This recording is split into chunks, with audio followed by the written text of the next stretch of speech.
Bismillahirrahmanirrahim. Alhamdulillahi rabbil alamin wal aqibatu lil muttaqin. Wassalatu wassalamu ala Muhammad wa ala alihi wa ashabihi ajma'in. Amma ba'd. Assalamu alaykum wa rahmatullahi wa barakatuh. Isra jana Miraj okuyası Paygambарыбыз sallallahu alayhi wa sallam'dan ruhu jana denesi menen birge oldu. Antkeni Allah Taala subhanallazi asra bi abdihi dep aytkanda, abd degen söz pende degendi bildiret. Ruhtu dagı deneni dagı öz içine kamtıyt. Demek Peygamberimizin ruhu jana denesi menen hakikatta bolup ötken bul. Peygamberimiz sallallahu aleyhi ve sellem uşul jer жүзүндө жашап өткөн бардык пайгамбарлар жана расулларга иман болуусу менен даражасы алардын баарынан жогору экендиги маалым болду. Муну менен бирге Аллах Таала башка пайгамбарларга берген шариятынан биздин шариятыбыздын үстөмдүгү, ошондой эле ислам шариаты өзүнөн мурунку бардык асман сабабий шариаттарды жокко чыгаруусуна далил болот да. Ошондуктан азыркы күндө диндерди бириктирүүгө аракет кылып жаткан уюмдар бар кээ бир. Башкача айтканда, баарыбыздын тең Роббибиз бир, баарыбызды тең Аллах жараткан, келгиле бир бололу деп туруп, мына ушул диндерди бириктирүүгө аракет кылып жаткан адамдар билип койсун да, алар ачык эле адашууда. Кантип Узайр Аллахтын уулу деп жаткан жөөттөр, яхудилер менен мусулмандар тең болсун? Кантип Иса Аллахтын уулу деп жаткан христиандар, насаралар менен ла илаха иллаллах деп жаткан мусулмандар тең болсун? Булардын баарын бирдей деп айтуу ачык капырлыктын өзү болот. Мурунку өткөн пайгамбарлардын шариаттары өзүнүн заманына, мекенине белгилүү бир коомуна иштеген. Эми пайгамбарыбыз Мухаммад Мустафа саллаллаху алейхи ва саллям ислам шариятын алып келгенден кийин алар өзүнүн өз күчүн жоготушат.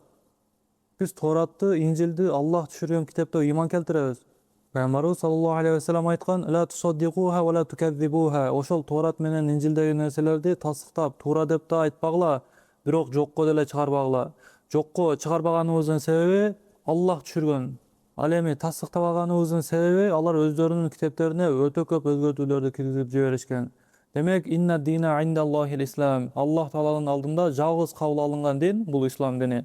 Ислам дининен тышкары болгон адамдарды бейишке кирет деп айтуу бул нагыз адашуунун өзү. Күндөрдүн биринде Пайгамбарыбыз саллаллаху алейхи ва саллям Умар ибн Хаттаб разияллаху анхунун Тораттан бир баракты сахифаны алып окуп турганын көрүп калды. Анын ачуулары келип: "Эй Хаттабтын баласы, менин пайгамбарлыгыма дагы деле күмөнүң барбы?" деди. "Аллахка касам, эгер ушул барактын ээси болгон Муса ибн Имран тирүү болгондо, мага ээрчүүдөн башка иши болбойт эле" деди. Жөөт болгон Муса ибн Имран тирүү болсо, мага иман келтирет эле деп атат да. Мына ушул хадистен белгилүү болот, исламдан башка дин Аллах Тааланын алдында кабыл кылынбайт. Пайгамбарыбыз Мираждан кайтып Байтул Мактиске түштү. Жана ал жерден Меккени көздөй кайтып келди. Меккеге кайтуу жолунда пайгамбарыбыз бир нече көрүнүштөргө, окуяларга күбө болду. Жолдо баратып бир кербенди көрдү. Ошол кербендеги төөлөрдүн бири бурактын өткөнүнөн чочуп, үркүп качып кетти. Ээлери таба албай калышты. Пайгамбарыбыз саллаллаху алейхи ва саллям аларга: "Силердин төөңөр баланча жерде" деп айтты. Кербендеги адамдар үндү угушту, бирок пайгамбарыбыз саллаллаху алейхи ва саллямды көрүшкөн жок. Таң калышты. Бирок айтылган жерге барышканда төөнүн чындыгында эле бар экенин табышат да ошол жерден. Андан соң пайгамбарыбыз ошол бир кербенге токтоп, бир идишке суу коюп үстүн жаап коюшкан экен. Пайгамбарыбыз саллаллаху алейхи ва саллям суусаган эле токтоп ошол сууну ичип, идишин кайра жаап койду. Андан кийин Меккеге жетип, таң атып келе жаткан маалда пайгамбарыбыз Каабанын алдында отуруп, түндө болуп өткөн ажайып сапар рихла жөнүндө пикирге ойго батып отурган эле да. Пайгамбарыбызды бул абалда көргөн Абу Жахил ушул жерден өтүп баратып көрүп калды да, бир нерсе болгонун сезип туруп: "Эй Мухаммад, кандайдыр бир иш болду" деди. Пайгамбарыбызды Абу Жахил качан көрсө: "Эй Мухаммад, асмандан кабар жокпу" деп Абу Жахил пайгамбарыбызды шылыңдайт эле. Пайгамбарыбыз ага: "Эй Абул Хакам, ыйманга келүү убагы болбоду" деп койот эле. Ал наданга наданча мамиле кылбайт эле пайгамбарыбыз. Анткени пайгамбарыбыз саллаллаху алейхи ва саллям пайгамбарлык адеп ахлак ээси болчу. Абу Жахилдин: "Эй Мухаммад, кандайдыр бир иш болду" деген суроосуна пайгамбарыбыз "Ооба" деди. Абу Жахил токтоп, пайгамбарыбыздын алдына келип отурду да: "Эмне болду" деди. Пайгамбарыбыз: "Кечээ түндө Байтул Мактиске барып келдим" деди. Ал күлүп өзүнө араң токтотуп айтты: "Макул бардың, кийин эмне болду?" "Намаз окудум, кийин эмне болду?" Пайгамбарыбыз саллаллаху алейхи ва саллям мына ошол Байтул Мактисте намаз окуганын, пайгамбарларды көрүп, аларга иман болгондугун айткандан кийин ал боору эзилип, катып күлдү. Андан соң: "Эй Мухаммад, бул сөзүңдү баарына айта берейинби" деди. Пайгамбарыбыз саллаллаху алейхи ва саллям: "Айта бер" деди. Ошондо ушунча жылдан бери пайгамбарыбыздын алдына келип, адамдар укпасын деп, пайгамбарыбыздан адамдарды кууп жүргөн Абу Жахил эми өзү чакыра баштады. Курайш, коом, келгиле, келгиле, Мухаммаддын жалганчылыгы анык болду, уккула мунун сөзүн деди. Курайш чогулуп келди да, Мухаммад, буларга деле айт деди. Пайгамбарыбыз, мен кече Байтул Мактиске барып, бардык пайгамбарларга имам болуп, намаз окуп келдим деди. Бул акыл кабыл кылбай турган, адам элестете турбай турган иш эле да. Абу Жахил айтты, карагыла муну, биз Байтул Мактиске барышыбызга 1 ай, кайра төөлөрдө минип кайтып келишибизге 1 ай, барып келишибиз 2 ай кете турган Байтул Мактиске бир түндө барып келдим деп атат. Мына анын жалганчылыгы маалым болду деди. Бул кабар Курайштын арасында Меккеде тарап кетти. Ал тургай кээ бир мусулмандар ыйманы алсыз болгондору таасирленишти, чеккени башташты. Ушуну менен ислам даваты аягына чыгып токтоп калышы мүмкүн эле ушул фитнанын себебинен. Мусулмандардын бири шашкан бойдон Абу Бакр Сыддыктын алдына барып, Абу Бакр, жүрүңүз менен деди. Кайка барам? Баланча түкүнчө иштер болду. Пайгамбарыбыз бир түндө Байтул Мактиске барып келдим деди. Абу Бакр, Расулуллах ушул сөздү чын эле айттыбы деди. Ооба дегенде, эгер чын эле айткан болсо, анда сөзсүз түрдө чын айтыптыр деди. Пайгамбарыбыз саллаллаху алейхи вассаламдын алдына Абу Бакр келди да, Расулуллах, кече түндө Байтул Мактиске барып келдиңизби деди. Расулуллах ооба дегенде, ошондо Абу Бакр, чын айттыңыз деди. Пайгамбарыбыз ошондо биринчи жолу Абу Бакрды, Абу Бакр, сиз менин чынчылдыгымды тастыктоочу Сыддыксыз деди. Ошол жерде турган адамдар, Абу Бакр, кантип эле мындай өзгөчө акылга сыйбас сөзүнө ишене бересиң дегенде ал айтат, мен Расулуллахтын мындан дагы таң калыштуураак сөзүнө ишенем го. Расулуллах мага бир көз ирмемде 7 кабат асмандан вахий келет десе тастыктайм го, Байтул Мактиске барып келген эмне болуптур деди. Али пайгамбарыбыз миражга чыкканын айта эле келе. Абу Бакр айтып атат, эгер ал Байтул Мактиске барып келип эмес, эгер 7-кабат асманга чыгып түштүм десе деле ишене берем мен деди. Бул Абу Бакр Сыддыктын радиаллаху анхунун толук иманына далил эле. Эгер үммөттүн иманы бир таразага, Абу Бакрдын иманы экинчи таразага коюлуп тартылса, Абу Бакрдын иманы оор келет. Ал мына ушундай Сыддык деп лакап коюлууга татыктуу киши болчу, Абу Бакр Сыддык. Адамдар пайгамбарыбыздын чынчылдыгын тастыктоо үчүн, Расулуллах, билебиз, сиз өмүрүңүздө Байтул Мактиске барган эмессиз. Арабызда Байтул Мактисти көрүп келгендер бар. Эгер барган болсоңуз, бизге аны сыпаттап бериңизчи деди. Пайгамбарыбыз саллаллаху алейхи вассалам түндө барган эле. Эсинде калган нерсени, мындай андай нерселер бар деп айтып берди. Ошондо Курайш жок деди. Биздин суроолорубузга жооп бер. Майда чүйдөсүнө чейин сурай башташты. Мамысы кандай, терезеси канча? Адатта мына силер жума мечитинде намаз окуйбуз. Канча терезеси бар, азыр канча эшиги бар? Адатта мындай нерселерге адам көңүл бурбайт. Бирок пайгамбарыбызды жалганчы кылуу үчүн Байтул Мактисти көрүп келген кишилер, Курайш мушриктери, канча терезеси бар, канча мамысы бар, кайсы эшиги каяка караган деп майда чүйдөсүнө чейин сурап кетишти. Ошондо Аллах Таала өзүнүн пайгамбарынын көз алдына Байтул Мактисти кадимкидей алып келип койду. Пайгамбарыбыз көрүп турду, адамдар айланасындагылар көрүшчү эмес. Кайсы тарабын сураса, Курайштар, Аллах Таала ошону көрсөтүп берип турду. Так кылып сураган суроолоруна жооп берип койду. Бул суроону берип жаткандар пайгамбарыбыздын бир да тамгадан жаңылбаганын көрүп туруп деле баары бир ыйман келтиришкен жок. Ошондо пайгамбарыбыз саллаллаху алейхи вассалам, эгер бул сөзүмө ишенбесеңер, башка белги бар деди. Кандай белги? Жолдо келе жатканымда бир кербенге учурадым. Алардын төөлөрү үркүп, качып кеткенде аларга кайда экенин айтып бердим. Дагы бир белги, алардын суусун ичип койдум деди. Алар айтышты, бул кербен качан келет деди. 3 күндөн кийин деди пайгамбарыбыз. Мына ушул сөзүңө ишенсе болот деди. Анткени пайгамбарыбыз кечинде харамда болчу, таң атканда деле Кабатуллахка жөлөнүп отурган эле. Эгер 3 күндөн кийин келе турган кербендин кабарын эгер Меккеден бир канча убакыт жок болуп туруп айтса, сен сыртка чыгып билип келдиң деген доомат болот эле. Ошентип Курайш дал ошол кербендин келүүсүн күтүп турууга макулдашты.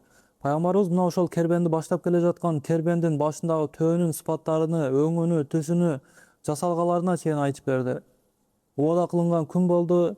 Шамдан пайгамбарыбыз айткан сыпаттардын баарын өзүнө камтыган төө Меккени көздөй кирип келди. Ошондо Курайш биринчи болуп барып сурашты. Жолдо эмне иштер болду? Төөбүздү жоготуп койдук дешти тигилер. Төөбүз качып кетти, бирөө бизге баланча жерде деди, барып таптык деди. Дагы эмне болду? Сууңар жоголдубу? Ооба, суубузду кимдир бирөө ичип коюп, идишти жабып коюптур деди. Алар Курайш бул берип жаткан суроолорунан таң калып, кайдан билдиңер буларды дегенде, бирок алар унчугушкан жок. Бирок ошондо да пайгамбарыбыздын сөзүнө ыйман келтиришпеди. Албетте бул мужизаларды, далилдерди келтирүү мушриктердин зыянына бир далилди тургузуу үчүн эмес эле. Пайгамбарыбыз саллаллаху алейхи вассаламдын жүрөгүнө сооронуч берүү үчүн гана болчу да. Алар пайгамбарыбыздын жалганчы же чынчыл экенин так белгилөө үчүн бир ачык мужизаны талап кылышты. Пайгамбарыбыз саллаллаху алейхи вассалам аларга: "Эгер мен силерге айды экиге бөлүп берсем, мага ыйман келтиресиңерби?" деди. Алар: "Эгер айды экиге бөлүп берсең, көзүбүздүн алдында сага ыйман келтиребиз" дешти. Ай толуп турган түнгө убадалашты. Курайш мушриктери чогулушту. Андан соң пайгамбарыбыз саллаллаху алейхи вассалам мына Сахихул Бухариден келтирилет, айга экиге бөлүнүшүн буйрду. Жана алардын көзүнүн алдында улуу мужизалардан дагы бири болду. Аллах Таала бул тууралуу аяттарды түшүрдү. Иктарабатис саату ва иншаккал камар. Кыямат сааты жакындап калды жана ай да бөлүндү. Мына ушул ачык кереметти деле көрүп туруп ыйман келтиришкен жок. Ай экиге бөлүнүп, анын экинчи бөлүгү бир тоонун аркы тарабына өтүп турду. Муну көрүп туруп Курайш айтты: "Аллахка ант, сыйкырчы экенсиң сен" дешти. Эгер пайгамбарыбыз саллаллаху алейхи вассалам сыйкыр кылган болгондо, ошол жерде турган кишилердин гана көзү сыйкырлаган болуп, Меккенин сыртындагы кишилер ал сыйкырдан таасирленбейт эле. Бирок айдын бөлүнгөнүн бүткүл жер жүзүндөгү адамдар көргөн. Ал турсун Индияда жаңы жыл башталган экен. Мына айтканбыз, тарыхта оолу бир чоңураак окуя болсо, мына ошондон баштап жыл санашкан да. Пир жылынын биринчи жылында пайгамбарыбыз туулган, экинчи жылында Абу Бакир туулган жана башкалар. Эгер кайталап айтабыз, пайгамбарыбыз сыйкыр кылган болгондо, сырттагы адамдар муну көрбөйт эле. Аллах субханаху ва тааля айтат: "Кыямат сааты жакындап калды, ай да бөлүндү. Эгер алар бир аят мужиза көрсө, жүз үйрүшөт жана бул ар дайымкы эле сыйкыр го" дешет. Аларга Исра Мирадж же Кербендеги айтылган белгилер же айдын бөлүнүшү да пайда бербеди, ыйман келтиришпеди. Алар көзү көрө турган, сезе турган мужизаларды көрсөтүп берсе да ыйман келтиришкен жок да. Аллах аларга пайгамбар заманында жашоо бактысын берди, бирок ыйман келтирүү бактысын берген жок. А бизгечи? Биз пайгамбарыбызды көргөнүбүз жок, бирок көрбөгөн болсок деле, мужизаларды көрбөгөн болсок деле, Аллах бизге шахадат келмесин берди. Мындан артык кандай неамат болушу мүмкүн? Демек, ошентип ушунча кереметтен кийин деле Курайш динди кабыл алган жок. Пайгамбарыбыз саллаллаху алейхи вассаламдын заманында Рукана аттуу бир балбан күрөшө турган адам болот. Балбан болот, эч качан жеңилбеген, далысы жер көрбөгөн болот. Пайгамбарыбыз саллаллаху алейхи вассалам ага исламды сунуштап, ыйман келтирүүсүн сунуш кылганда: "Эй Мухаммад" дейт, "Эгер сен мени менен күрөшүп, мени жеңип койсоң, сага ыйман келтирем" деди. Пайгамбарыбыз Рукананын сунушуна макул болду да, ордунан туруп, белинен кармап, көтөрүп туруп жерге чабып койду. Созуп отурбады, кармады да чабып койду. Рукана болгон ишти түшүнбөстөн өзүнө келип: "Аллага ант, кызыктуу иш болду, кайрадан" деди. Дагы бир жолу деди. Пайгамбарыбыз саллаллаху алейхи вассалам экинчи жолу көтөрүп жерге чабып койду. Үчүнчү жолу деди. Үчүнчү жолу көтөрүп жерге чабып койду. Пайгамбарыбыз күч кубаттуу киши болгон. Мусулман адам ден соолугу чың болуш керек. Мусулман адам күч кубаттуу болуш керек. Пайгамбарыбыз саллаллаху алейхи вассалам: "Аллах Таалага алсыз кубатсыз момундан көрө күчтүү кубаттуу момун жакшыраак, бирок экөөндө тең жакшылык бар" дейт. Биз машыгып жаткан спорт кандай гана түрү болбосун, андан максат пайгамбарыбыз күчтүү болушубузду жакшы көргөн, Аллах менен кубаттуу болсом жакшы көрөт деген максатта кылсак, ошол спорт деле ибадат болот. Эгер ошол спорттун максаты Аллахтын ыраазычылыгы үчүн болсо, а бирок көчөдө ушинтип кесиреңдеп жүрөм, баары менден коркот деген ниетте болсо, бул ибадат болбойт. Мусулман адам күч кубаттуу болуш керек. Өзүнүн үй бүлөсүнү, мекенини, элини, жерини коргой ала турган күч кубаттуу болуш керек. Пайгамбарыбыз күч кубат ээси болгон. Айтабыз го, падышага пайгамбарыбыз падыша катары өрнөк болгон, кедейлерге кедей да болуп өрнөк болгон, эми балбандарга балбан болуп өрнөк болуп атат да. Рукана үчүнчү жолу жеңилгенден кийин: "Аллахка ант, бул кызыктай иш болуп жатат" деди. "Эй Мухаммад, мына бул даракты сүйлөтүп берсең" деди, "мен сага ыйман келтирем" деди. Пайгамбарыбыз саллаллаху алейхи вассалам ал сунушуна деле макул болду да, даракка буйрду. Дарак: "Ашхаду ан ла илаха иллаллах ва ашхаду анна Мухаммадан абдуху ва расулух" деп тилге кирип шахадат келмесин айтты. Мына мужиза, талабына жараша мужиза болуп атат. Бирок ыйман келтирдиби?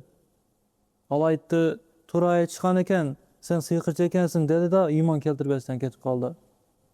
Аларга бир гана Кур'ан мужизасы эмес, сезип көрө турган материалдык мужизалар көрсөтүлсө деле капырлыгында кала беришкен да. Муну көргөндөн кийин Пайгамбарыбыз саллаллаху алейхи вассалам Курайшты коюп, башка урууларды даават кылууну максат кылды. Кийинки ажылык мезгилин күтүп, ажылык кылганы келген араб урууларынан мына ошол Минада бирме-бир кыдырып даават кылат эле. Дал ошол убакта Мадинадан келген бир топ ажылардын алдына Пайгамбарыбыз саллаллаху алейхи вассалам даават кылуу үчүн барды. Ошолордун ичинде болгон ансарлардан бири ал убакта мушрик болот, кийин исламды кабыл алат, пайгамбарыбызды тааныбайт. Пайгамбарыбыз биздин алдыбызга келип, бизди исламга даават кылганда пайгамбарыбыздын артынан бир адам келип отурду. Расулуллах саллаллаху алейхи вассалам сөзүн бүткөндөн кийин баягы адам туруп, буга ишенбегиле, биз анын коомубуз, ал жалганчы, ал жинди сыйкырчы деп пайгамбарыбыздын дааватын бөлүп турду дейт. Пайгамбарыбыз үн чыкпастан кийинки коомду көздөй кете берчү. Баягы киши артынан ээрчип барып, дагы отуруп алып пайгамбарыбыздын сөзүн бөлөт эле. Ошондо баягы ансар айтат: "Бул киши ким? Бул кишинин бүт кайгы түйшүгү ушул кишинин сөзүн бөлүү экен да" деди. Сурасам, бул абасы Абу Лахаб деп айтышты дейт. Мына ошол ажыга келген уруулардан Бану Сааса уруусу Пайгамбарыбыз саллаллаху алейхи вассалам алардын уруусу жайгашкан жерге барды да, алардын башчысы Сайиди тууралуу сурады. Алардын башчысы Байхара ибн Фирас ибн Сааса эле.